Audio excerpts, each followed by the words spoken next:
my slides?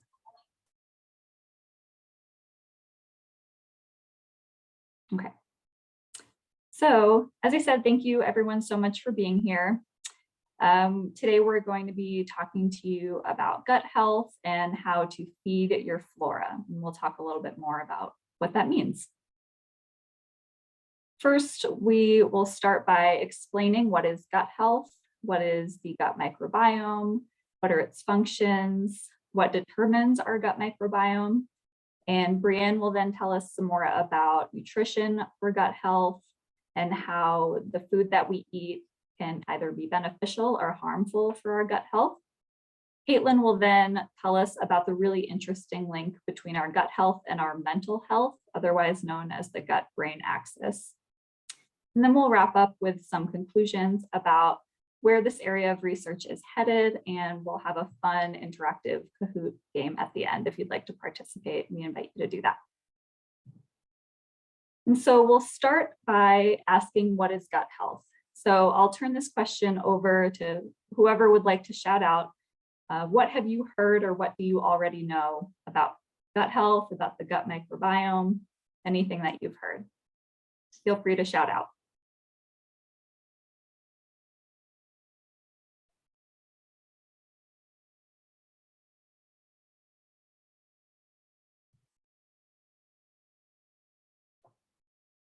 Anything?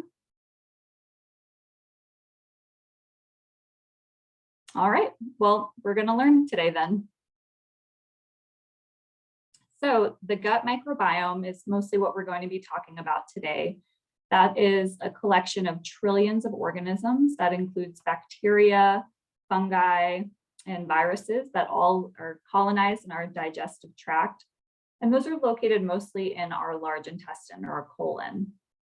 So the gut microbiome is actually just one of the microbiomes that we have as humans.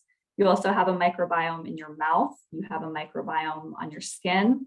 And again, these are just collections of bacteria and other organisms that make up who you are. So with all of our microbiomes, it's estimated that we have as many bacteria in our microbiome as a whole as we do cells in our entire body. So when you think about it that way, we're made up of quite a lot of bacteria and other organisms. The gut microbiome in particular is really interesting because it has the capacity to regulate anxiety, mood, pain, cognition, among other things. And so later in the presentation, Caitlin will actually be sharing a little bit more about that too. But ultimately, the impact that our gut microbiome has on our health is quite significant. So it's impacting nearly every facet of human health and disease.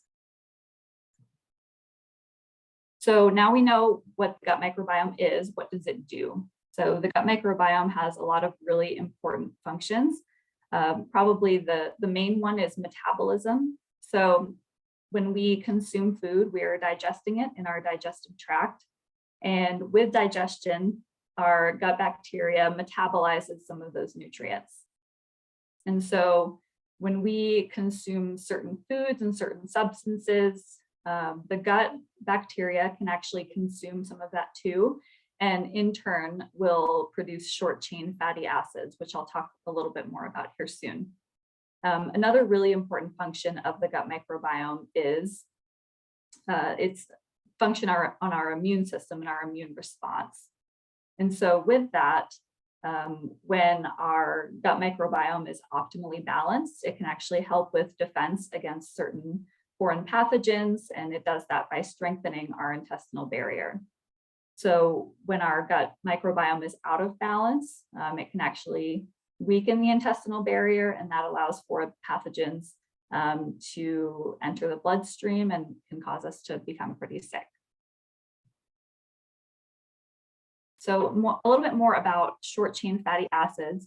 These are the product of fermentation of non-digestible fiber in the colon. So fiber is something that we've probably all heard of at some point. It's a type of carbohydrate, but it's actually not digested very well by humans. So our gut bacteria does like to digest it. And so our gut bacteria will feed on the fiber that we've eaten from foods that we eat. and in turn will produce these short chain fatty acids, again, mostly in the colon. So when we're talking about short chain fatty acids, we're mostly referring to these three: acetate, propionate, and butyrate. And these three in conjunction have a whole variety of functions in the gastrointestinal tract. What it can do is provide a source of energy. It can promote blood glucose homeostasis and energy homeostasis. It has the capability of regulating our immune response and our immune function, as I mentioned before. And it also has the ability to regulate certain hormones, and specifically the ones that can impact our appetite. And so that would be the hormone ghrelin, which is released and tells our brain that we're hungry. And then the hormone leptin, which is released and sends signals to our brain telling us that we're full and that we've eaten enough.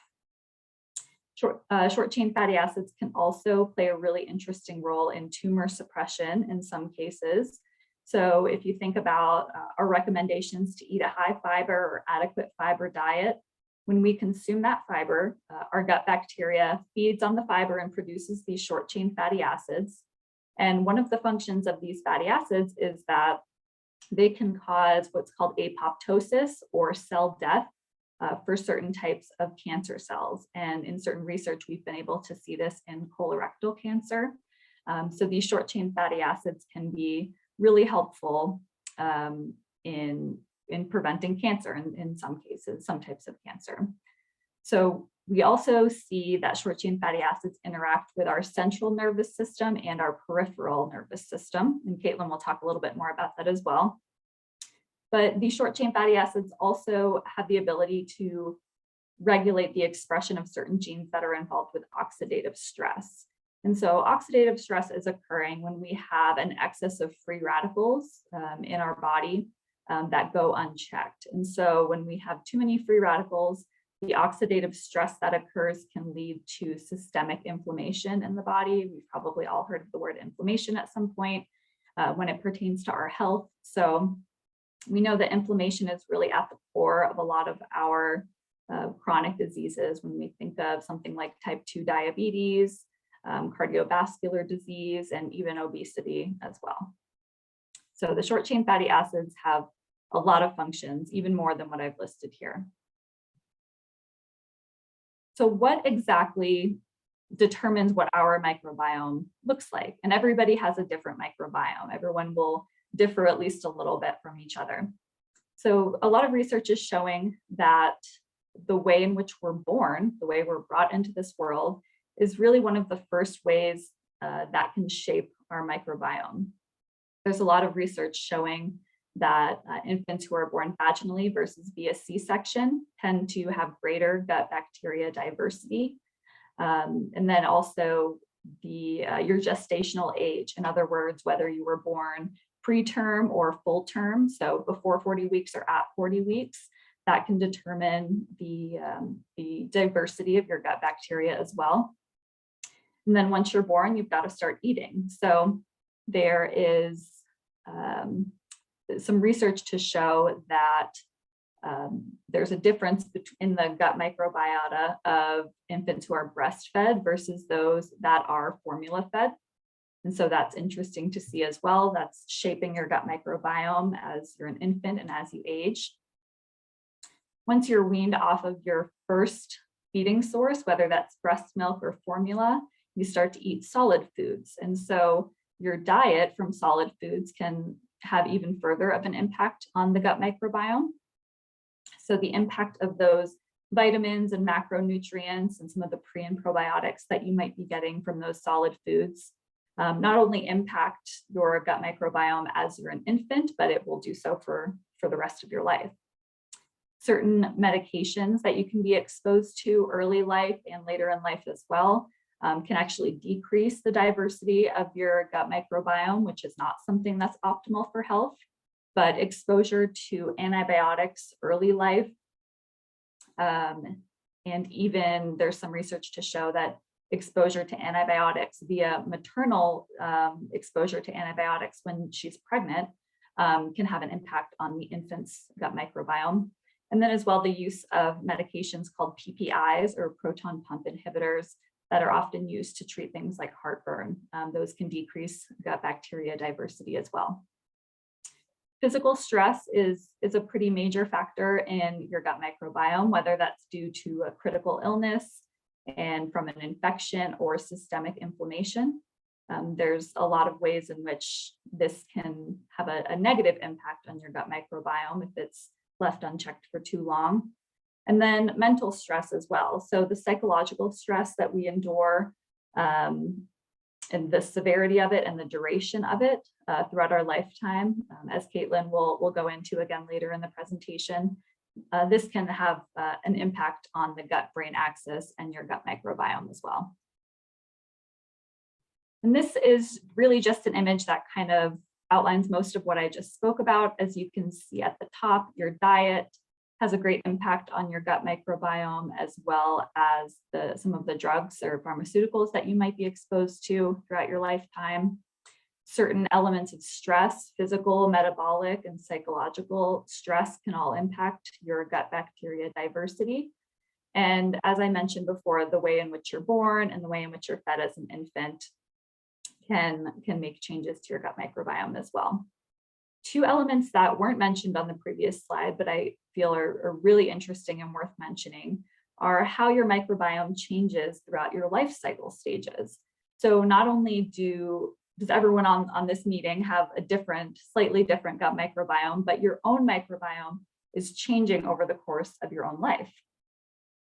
And then geography as well. I thought this one was very interesting, but it makes sense if you think about it. So if you think of someone who lives here in Utah and you compare them to somebody who lives in Brazil and compare them to somebody who lives in Nigeria and somebody who lives in China, everyone's microbiome under a microscope is going to look quite different. So everyone is potentially eating a different type of diet. They're exposed to different types of foods, amounts of pre and probiotics, exposure to different drugs to possibly treat infections over the course of their lifetime, exposure to different environmental factors and different allergens. These are all things that can really change the makeup of your gut microbiome, and it will change throughout your lifetime. And this is really just a visual of how your own gut microbiome can change throughout your own life. As I mentioned before, up until birth, we are considered effectively sterile. And what I mean by that is that we don't have a gut microbiome, or not much of one really, up until we're born. And so when we're born, that really starts the process of gut bacteria colonization, depending on the different elements that we're exposed to. And then in infancy, as I mentioned, also the way in which we're fed, whether that's by breast milk or by formula, and then any exposure to illness or medications to treat those illnesses and different environmental factors during infancy is a time of a lot of change and a lot of gut bacteria colonization. And this is really all happening pretty steadily up until age about 12 or 13 is what the research is showing. But really after that and through adulthood, at least under normal circumstances, the gut microbiome diversity stays pretty stable. And again, that can change based on the makeup of your diet, of the amount of physical or psychological stress that you experience, certain rounds of antibiotics or different types of medications that you take for different conditions. Again, these can all impact your gut bacteria throughout your adulthood. But other than that, it does stay mostly stable under normal circumstances. Research is starting to show, though, that later in life, we start to see a decline of microbiota diversity. So you can sort of see how there are some changes that are happening throughout your own lifetime. We've talked about the importance of the balance of good to bad bacteria in your gut and how that can impact certain aspects of health. But what happens when the gut microbiome is out of balance? What happens then? So when we think of the gut, we're talking about the intestines. Mostly some people think of the stomach, but really your entire GI tract. So we might expect to see certain conditions such as the 3 listed across the top. So Crohn's disease and ulcerative colitis, for those who are familiar, they comprise inflammatory bowel disease. And then that in conjunction with irritable bowel syndrome, these are really marked by disruptions with gastrointestinal function. So when we think of the gut microbiome, we sort of expect to see these types of disruptions when the gut bacteria is out of balance.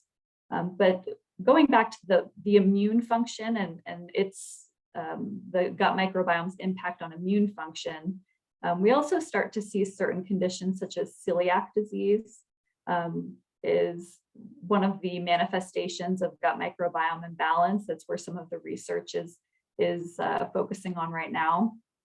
And then also certain conditions such as asthma or certain allergies, those are impacted by your immune function as well. Type 1 diabetes is another autoimmune condition, and they're looking into the gut microbiome's role in the development and diagnosis of type 1 diabetes. And obesity, this is another sort of emerging area of the research with the gut microbiome. So far, we've seen there have been animal studies done involving rodents, specifically they're called germ-free mice. And so germ-free mice are completely sterile. They're raised in an isolated environment, and they essentially have no microbiome at all. And so researchers have taken these germ-free mice and they've transplanted the gut bacteria from conventional mice into these germ-free mice.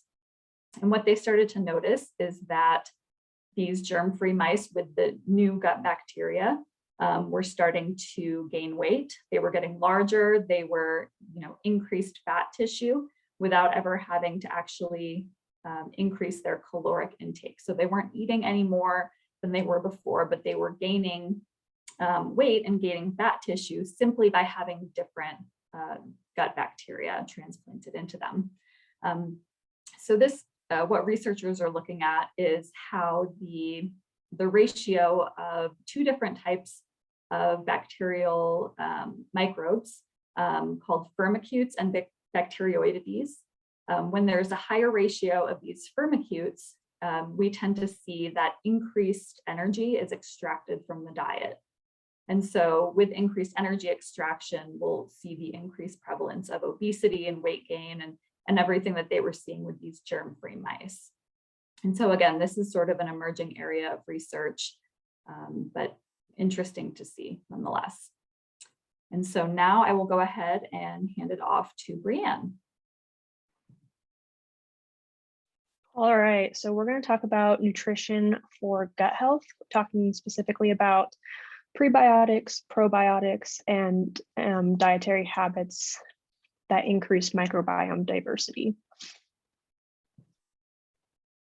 Does anyone know the difference between prebiotics and probiotics, or have you heard that term before?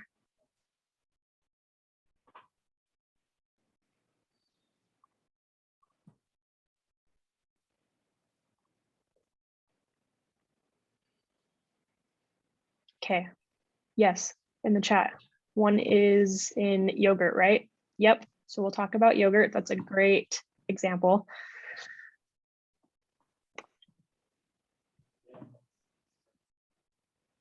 Okay, prebiotics. What are they? They are non-digestible food sources that stimulate the growth and activity of a bacteria in the colon. And then someone in the chat says they take a probiotic every day. That's awesome. We'll talk about that too. So these food sources that are non-digestible, they have a lot of nutrients in them that help feed the gut bacteria in your gut. Some of the requirements are they're non-digestible by the upper GI tract, so they have to get to your colon. They can be fermented by the intestinal microbiota. They stimulate beneficial bacteria growth. And they also have a positive effect on the growth of bacteria. We don't want to feed the harmful bacteria. Some food sources that are great examples, and they're multiple, they exist naturally in many common foods, such as like asparagus, garlic, onions, milk, peas, beans, wheat, honey, bananas, tomatoes. There's a ton of them. A lot of fruits and vegetables, you'll probably get your prebiotics in them.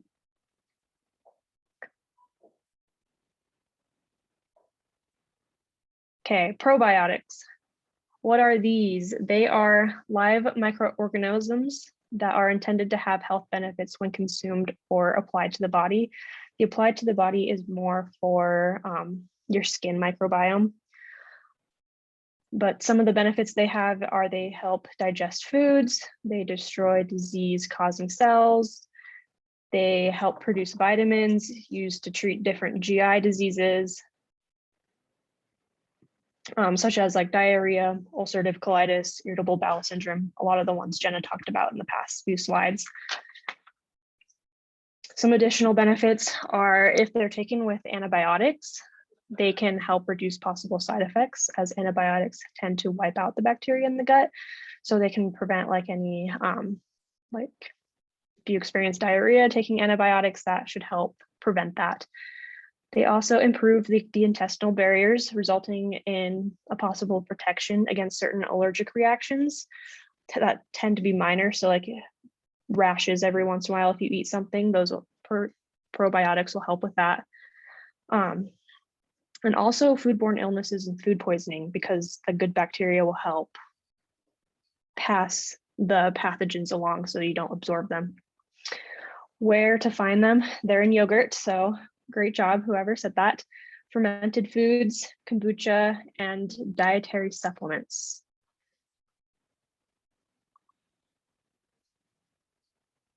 Okay, how to pick the right probiotic.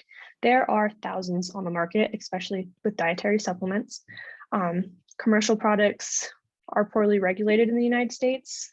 The dietary supplements do not, unless they make a specific health claim on the bottle, the government, the FDA does not watch them very well. So we want to make sure they're safe for your circumstances. We are not health professionals yet, so I cannot say go take a probiotic every week.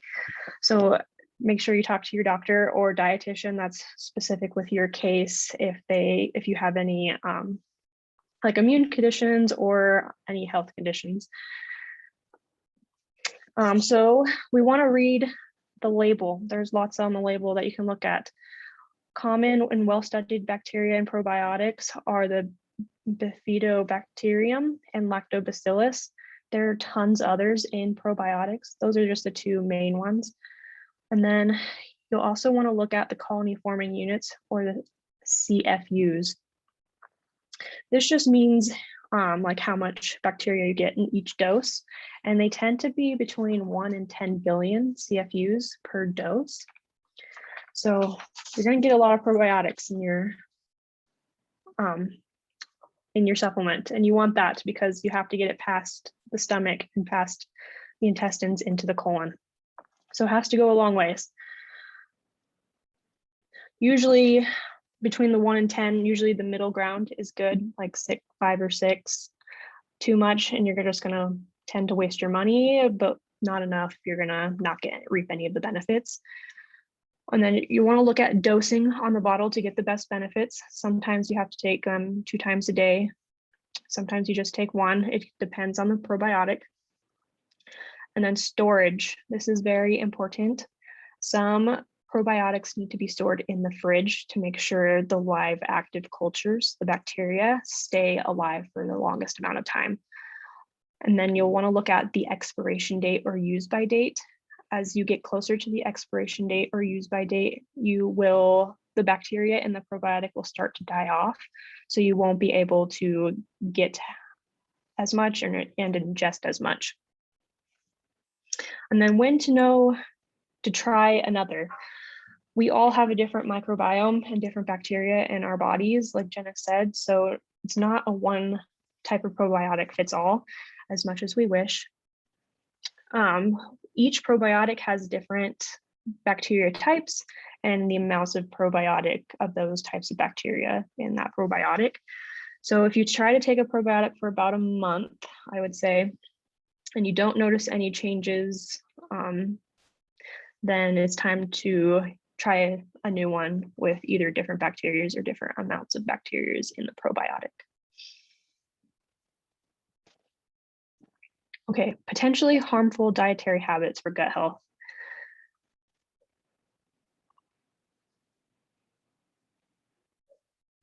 One of in the chat, it says, my kid's doctor has generally recommended probiotics in general. Is there research out there about dosing for kids and adults? So from what I found, the adults are usually have the higher end. For little kids, the lower end, the 1 billion, will work better. But again, I would just talk to your doctor or dietitian to know for sure, because they can also prescribe some probiotics. Harmful dietary habits for gut health. So the first is excessive alcohol. Alcohol can be toxic in large quantities and has some harmful physical effects. It can cause an bacteria imbalance, so it'll cause the bad bacteria to increase and the good bacteria to decrease. And then food additives. This is a lot of stuff added in like processed foods. This can cause a reduced microbial diversity just because a lot of processed foods are similar. They have the same similar ingredients and additives. So we'll talk about how an increased diverse diet will help increase microbial diversity. Artificial sweeteners can disrupt the balance of diversity of the gut microbiome. Artificial sweeteners are not digested by the large intestines. So once they get to our colon and our small intestines, the bacteria just like to eat it, but really the only bad bacteria will consume and get energy from artificial sweeteners. So that's how it causes the disrupted balance, because our bad bacteria will increase and then our good bacteria will decrease. And then restrictive diets can reduce the beneficial microbiota. When we have a restrictive diet without a medically necessary reason, it's medically necessary, like celiac disease, is a completely different story. We do not want gluten if we have celiac disease. But this can cause, our gut likes a wide variety of food, which brings us to the next slide. So the beneficial dietary habits. Eating a diverse range of foods. Our body likes as many foods as possible, as many nutrients as possible, and it creates a more diverse microbiome. It helps increase the amount of healthy bacteria, the different kinds of healthy bacteria. And then eating fruits and vegetables. We need the nutrients from fruits and vegetables to help feed our bacteria in the microbiome.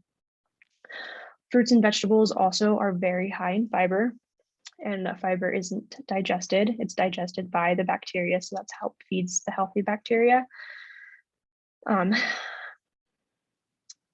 Our traditional diet in the United States only really consumes food from about 12 different plants with the processed foods that we eat. So trying to get as many different fruits and vegetables in there will help increase the healthy bacteria in your microbiome.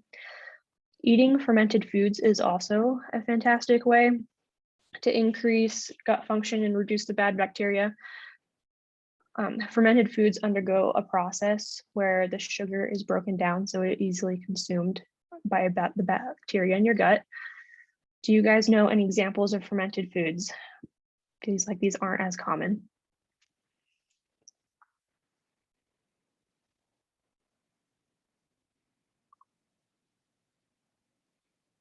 Kimchi, yes, great example. That's actually my favorite fermented food. Kefir, that's another one. Kombucha, sauerkraut. Yep, you guys hit all of them on my list. Pickles. Great job, you guys. Okay, eating whole grains is the next one. Whole grains have non-digestible carbs and a lot of fiber in them. It's the same, so they can promote the growth of beneficial bacteria in the microbiome. Whole grains as they're not absorbed, the bacteria from it results in the bacteria growth.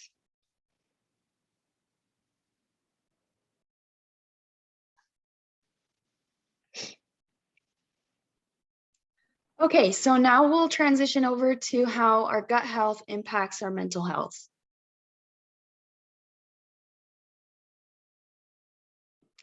Okay, so we've talked about a few ways already, but how can you create a healthy microbiome?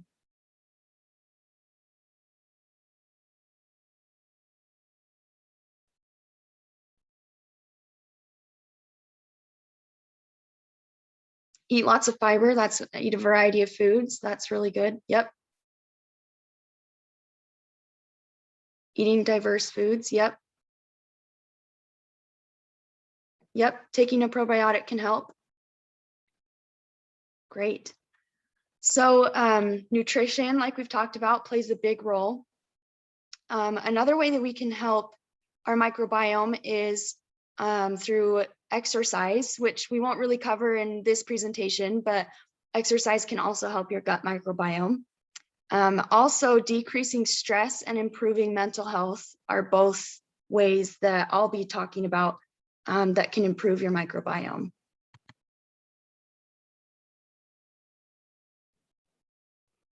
Okay, so what is the gut-brain axis? So this is the complex interaction and communication between your gut and your brain. So when we say gut, we're referring to the small and large intestines. Jenna mentioned previously that typically most of our microbiome is in our large intestine, but there is some in our small intestine. And so there's kind of a communication between our gut that goes to our brain, and then vice versa from our brain to our gut. And this usually occurs through this thing called the vagus nerve. And so there are lots of nerves throughout our GI tract. And the way that our body is able to communicate between our gut and our brain is through that vagus nerve. Through the nerves in our gut, they connect to the vagus nerve, which connects to our brain. And so that's how they're able to communicate. And the microbiome can communicate through that as well and plays a role.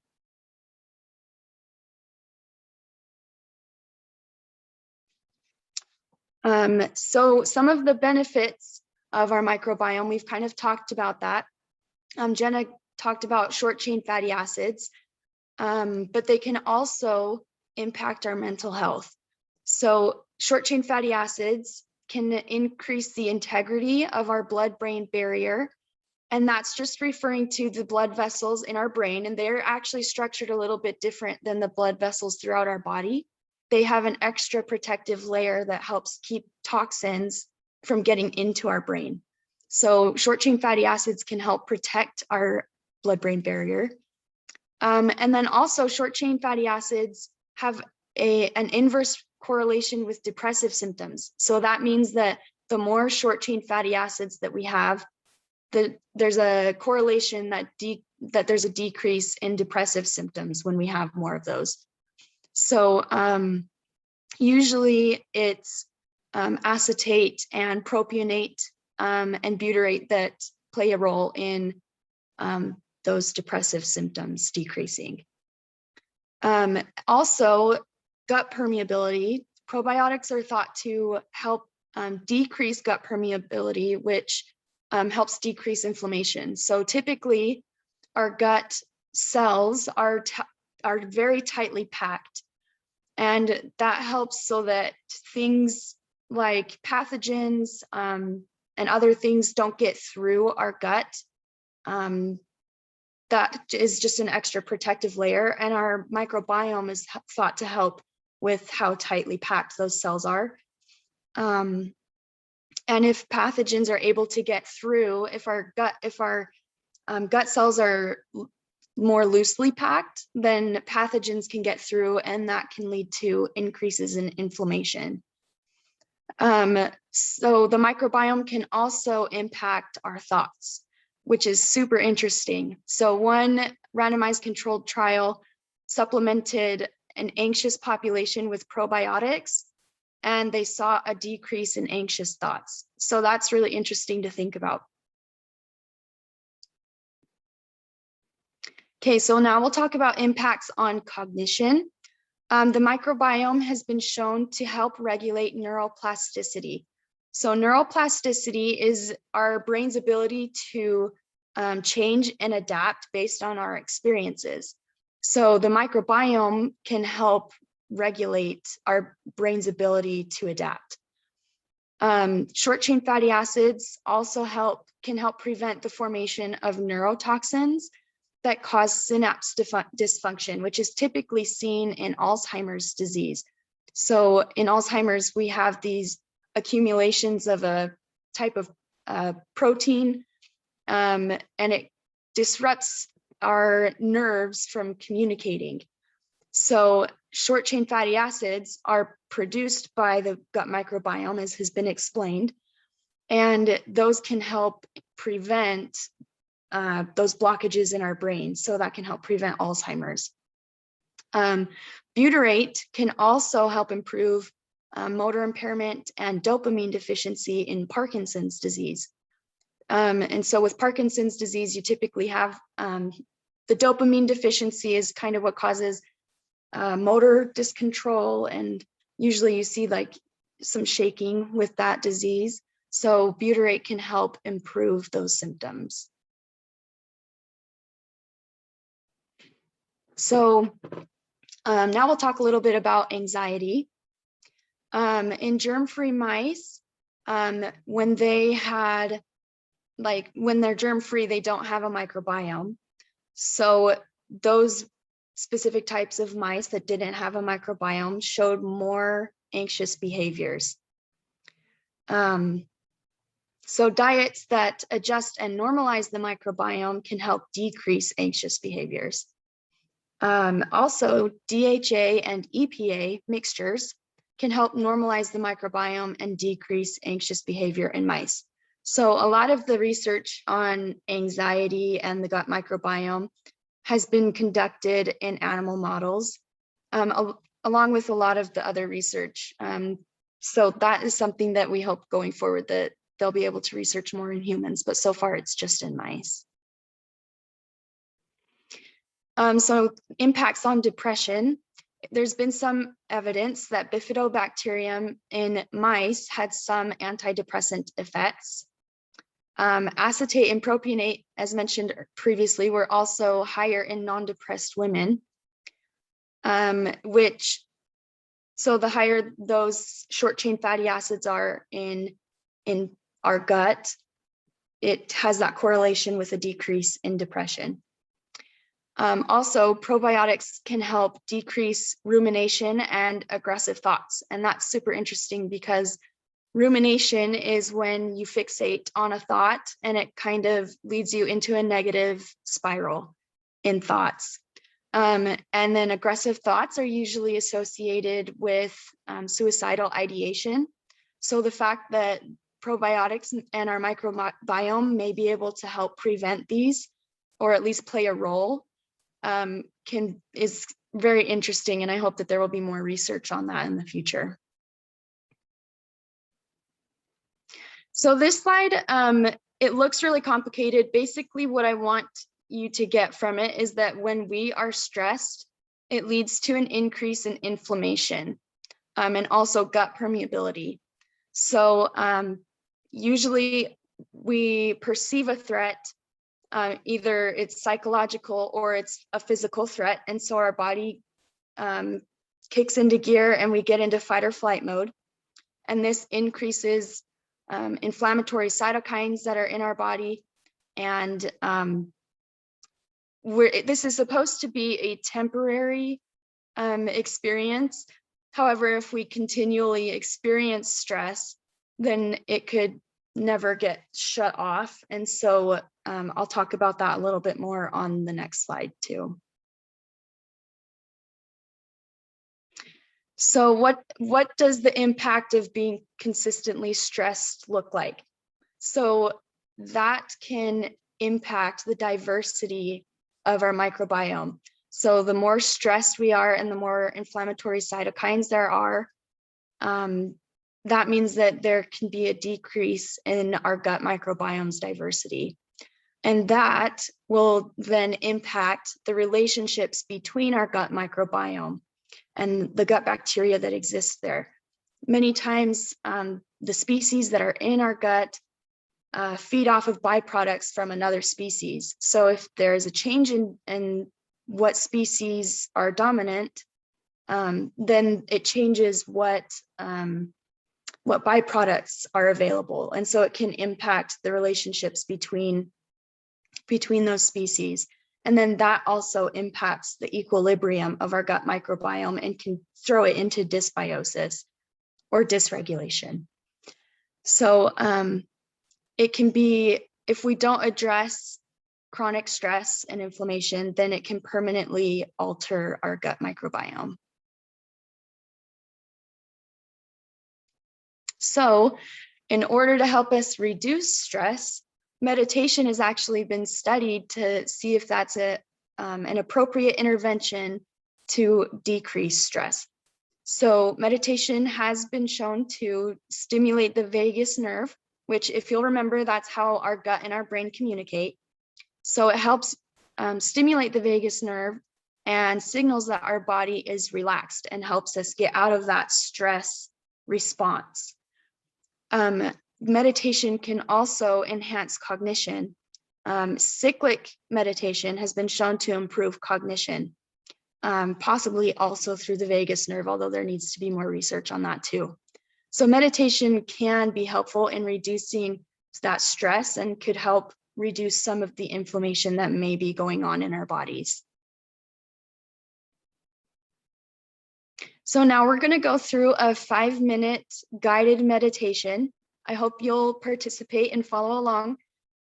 Meditation can be difficult if you haven't done it before. Sometimes your mind might wander, but that's okay. It's normal for your mind to do that. So if it does do that, just kindly bring your mind back to focusing on your breathing. So we'll start that now.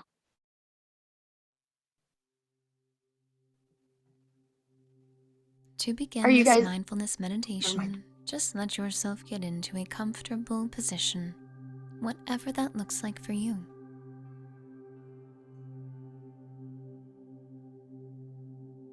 When your body feels ready, you may gently close your eyes. With your eyes closed, take a moment to tune inwards. First, simply noticing your body.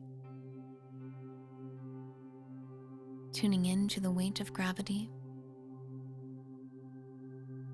the points of contact between you and the surface on which you are resting.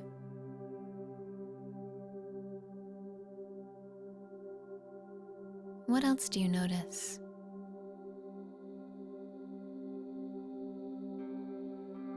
What is it like for you to be in your body right now?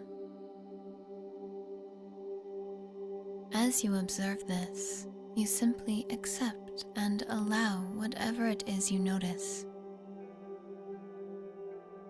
harboring no judgment, just being mindful,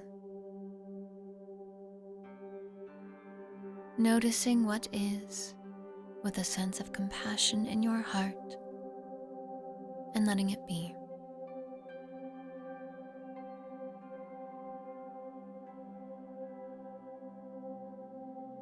Continue to do this now with your breath as well as your body. If you haven't already, begin to tune into the sensations of breathing.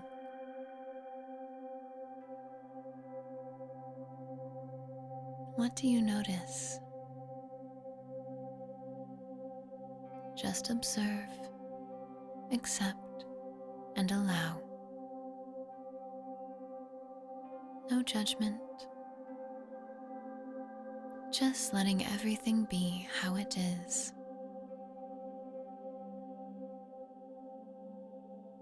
As you stay mindful of your breath and your body, with a sense of compassion in your heart.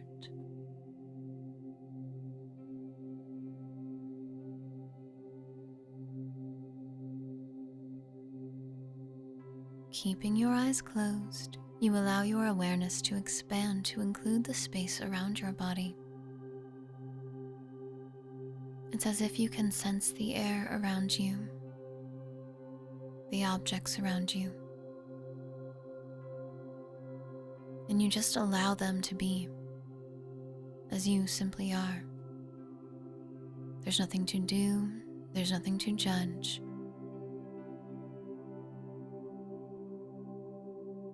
If your mind wanders, that's okay.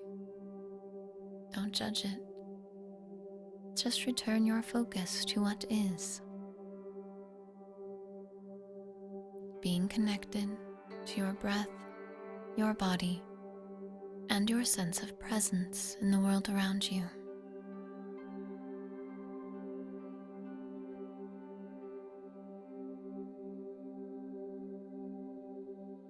You let everything simply be, including yourself.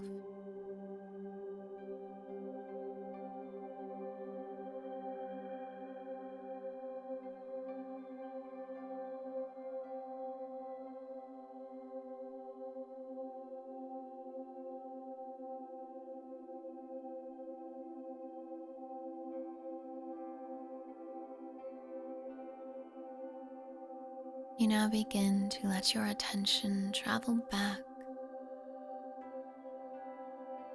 becoming more and more aware of physical sensations by rolling your shoulders, wiggling your fingers and toes, still being mindful of what is, and taking this present moment awareness with you as you slowly begin to open your eyes back to the world around you. Wonderful job doing this practice. We hope you enjoy the rest of your beautiful day.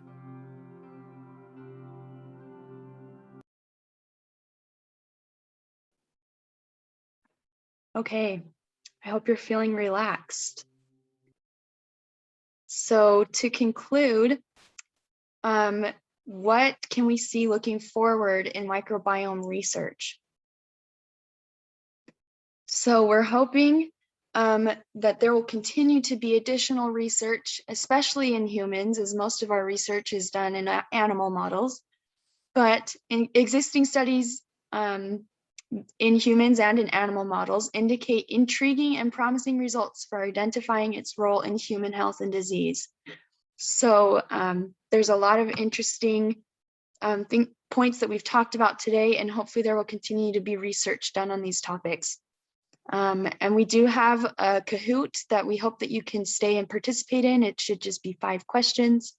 If you have to go, you're welcome to leave, but we do have a short little Kahoot to share with you.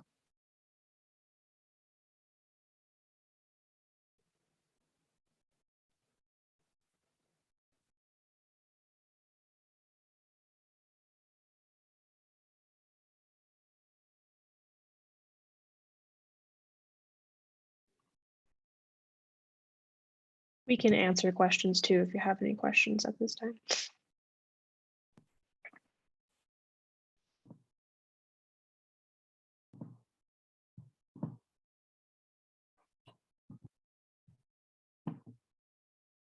Okay. Is everybody able to see the screen?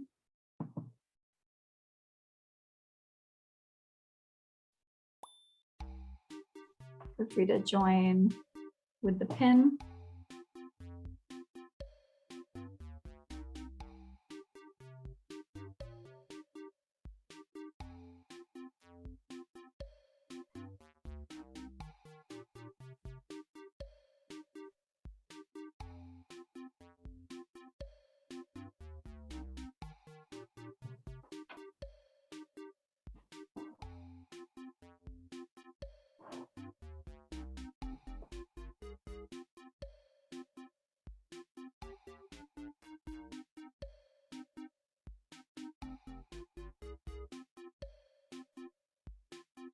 Wait one more minute, see if anybody else would like to join.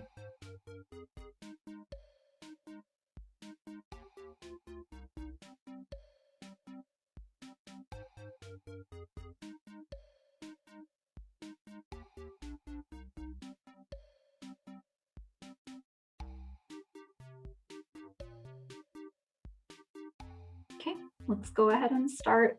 Hopefully everybody joined in who wanted to. It's just 5 questions, so do your best.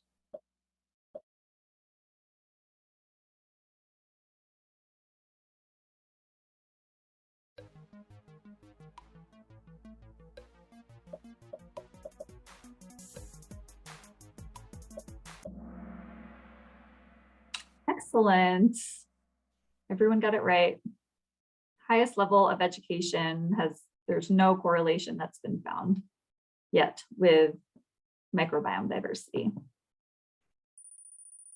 Okay, Nelda in the lead.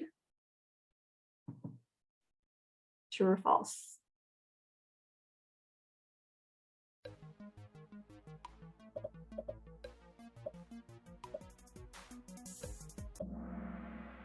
Ooh, a little split.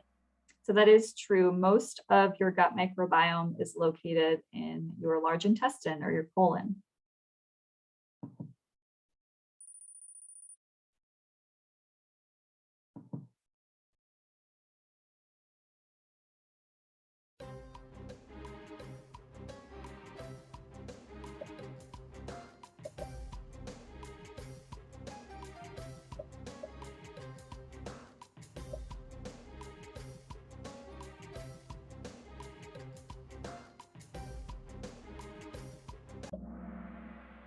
Oh, split on this one too, but almost everyone got it. So garlic of these four will be the greatest source of prebiotics. Oh, Brooke's on fire.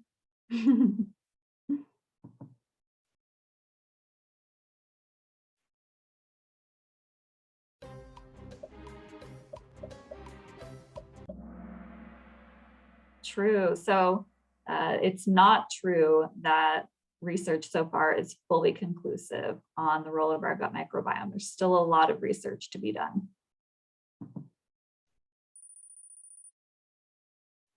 All right. Last one.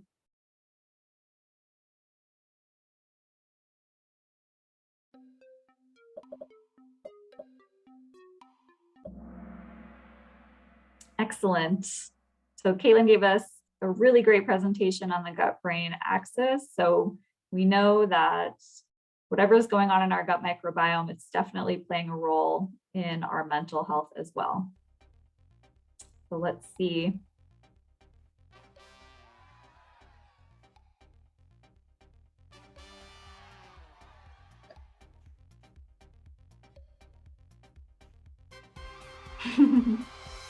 I love my colon, whoever you are. Great job.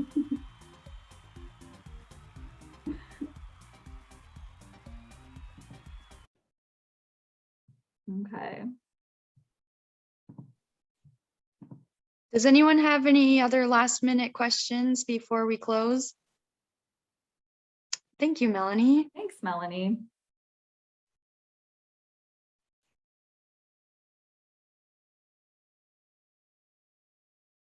Thank you all so much for being here and for participating. I hope you learned at least something today.